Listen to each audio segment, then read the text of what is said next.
Ngeke sakubalekela ukuthi ukuhlela izinto zakho kusesenesikhathi kubalulekile. Lento leyo iyakusiza bese kufika isikhathi sokuthi wenze iy'ncumo. Mina lento leyo ngiyibona manje njengoba kunguJanuwari, hey bantu bayajoyina. Bantu bayajoyina. Bajoyina imisholensi, bajoyina iy'tokfela, bajoyina ey'kolweni, bajoyina yonke indawo, bajoyina nasey'kweleteni. Umuntu ungena esitoro akhomba into edurayo, ubona iphepha ngaphandle lithi uyocala ukubhadala ngoMarch.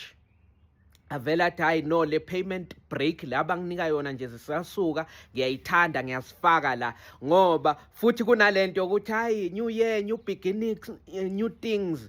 Le new year new beginnings, new things mfethu. Ungayizeli ngamawala. Lo nyaka lona usemude, kusesenje ney'nyanga eziyi-11 ezizayo. Kungenzeka ngoDisemba sithi thina sipiyoza, abanye bathengela abantwana amakherekethe, wena ube ubamba inhloko kanje.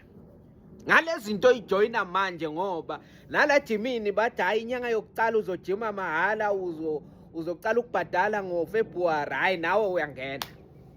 Nalo mshwalensi lo unawo futhi umshwalensi net ngokuthi lo muntu lo udibana naye edrobheni ukutshela ukuthi hayi no, lo mshwalensi lona awunankinga ngoba awunayo waiting period, uyifake kiwo. Bafethu niqaphele.